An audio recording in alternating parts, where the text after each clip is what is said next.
So sorry guys, I had to restart that. So hopefully you can hear me okay. Matthew or Jamie, could you drop me a wee WhatsApp message saying you can see me okay, please? This is brand new to me, so it'll be a struggle.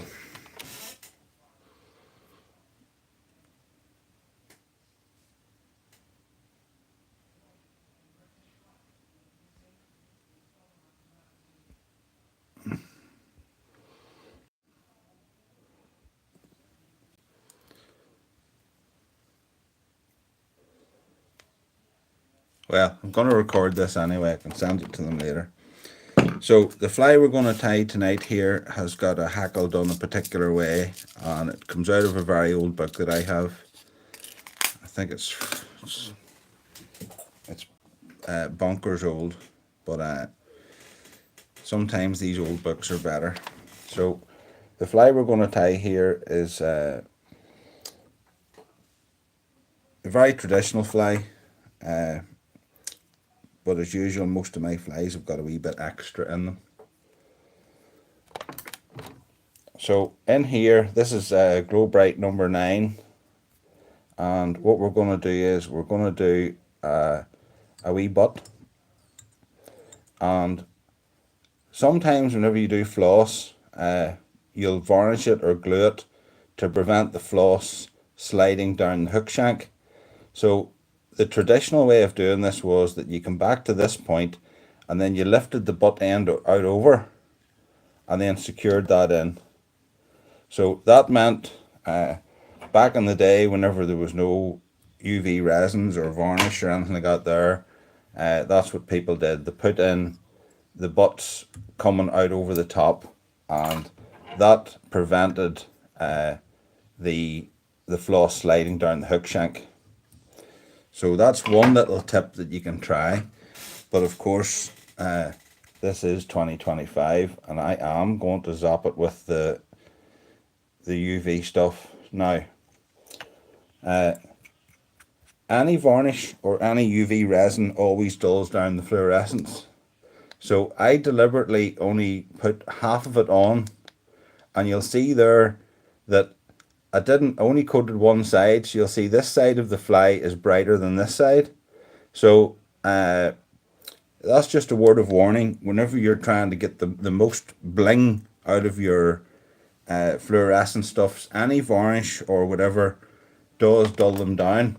So if you want to get your biggest bang for the buck, you would pull this bit out over the top and just leave it. But it does mean that your fly, it won't last as long. That's the heels of it all. So we're tying in there a little bit of black thread, and here we're going to use, now this is crystal flash, but it's crystal flash in a sort of a yellowy color, and never be too aggressive with this stuff because it shines in the water serious. So what we're doing here is we're tying in 2 bits of that there, and I'm going to trim it. Now it won't matter for this fly because it's quite a short and stubby fly. So you'll see here on the international gauge, this is a B160 size 10, so you'll see it's massively inside the gauge, and of course it's massively inside the length gauge. So this is not going to apply to this fly, but you want to keep it in proportion. So we're going to trim off the tails there, and then the next thing I'm going to tie in is the traditional rib in this was silver oval, but of course you can use anything these days. Let me see if I've got silver oval sitting here.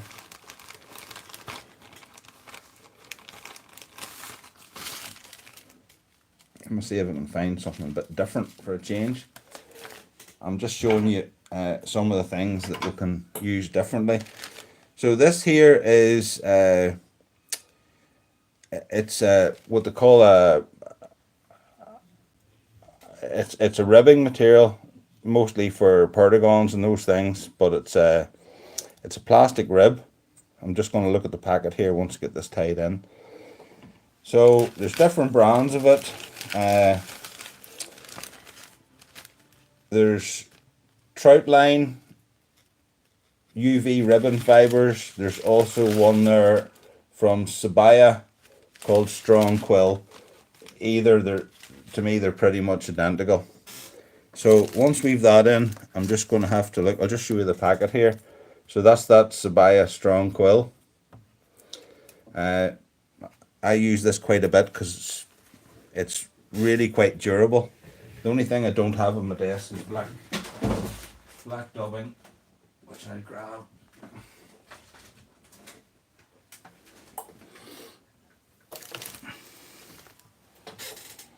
Black dubbing would be nice.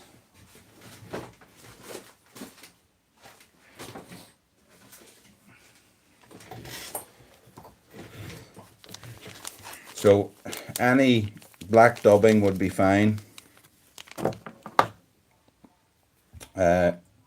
So on here, you can put on your body, and you want to wrap it in pretty tight. This fly then gets a body. I'm obviously short of dubbing there. It is quite hard to record. I'm sitting here quite a distance from the fly, normally far further than normal.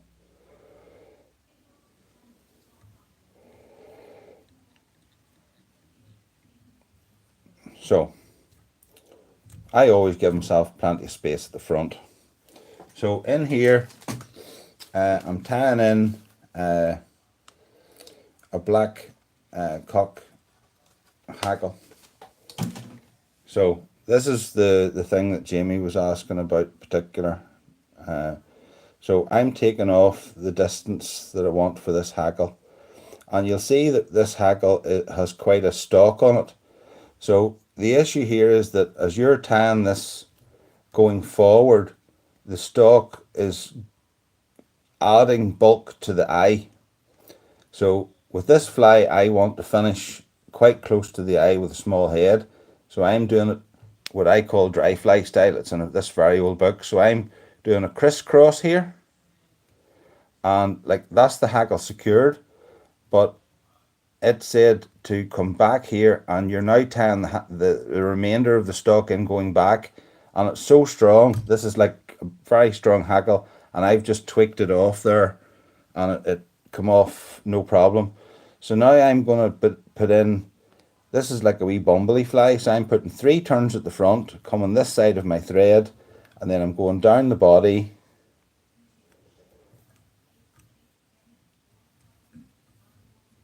and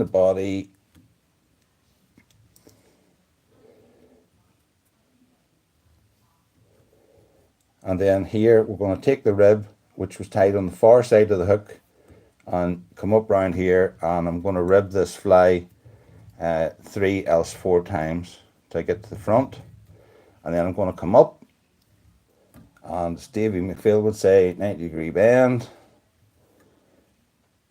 and we're going to tie that off. Tweak this off because it's very secure material. Then we're going to trim this at the front. So you'll see a few fibers poking back, so we're going to pull these back and produce a small head at the front. And now we're going to tie in, I'll just notice that didn't break off perfectly at the back, so I'm just going to come in here and trim that out. Looks nicer. And then at the front here, this fly gets a little brown hackle at the front.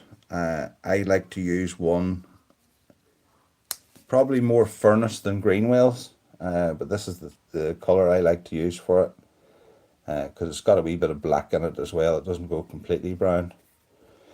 So this Kate McLaren fly, it's a Scottish fly, but it represents snails, represents a whole range of things, which is probably why it works so well. So again, I'm going to tie this in. Now, you don't necessarily have to do this because this is a hen hackle, but just to show you the technique, I'm going either side of the haggle, and then this stock, I'm going to bring it up on my side, 2 turns on that, and then I can tweak it out. Okay. Now, with my thread in the backward position, I'm now going to put my hackle pliers on, and I can do, just get that on the right side of the hook, John. So then I'm going to do one, as usual, these, that's one of the things with genetic capes are very strong compared to these sort of traditional haggles, but they work very well. They're just a wee bit more delicate. So I've now got 3 or 4 turns there. Now, this is Semperfli thread, which doesn't really flatten so much, but I'm now going to wind up through the haggle. So I'm going to spin the bobbin clockwise just for a moment, and what that does is that ropes up the thread. So whenever I'm coming up through here, the thread is, I'm going to say, a lower diameter. There's no flat on it as such. So whenever I tweak the hackle bit off, coming up through there, I don't trap as many pieces. And then I'm going to make a small head at the front here. So we're actually making a head and not trying to cram things in at the end. Another trick I like to do for these wet flies is, it's harder to varnish them with all these hackles at the front because you really don't want to get varnish on your hackles. So put a wee bit on your thread, and then come in here with your whip finish, and you can whip finish the varnish straight into the knot. And that's the completed fly. So because I've used a UV thread, or sorry, a UV rib, because I've used crystal flash in the tail, I can't really call this the original name, so it is a variant, and hopefully that little technique helped. All right, have fun.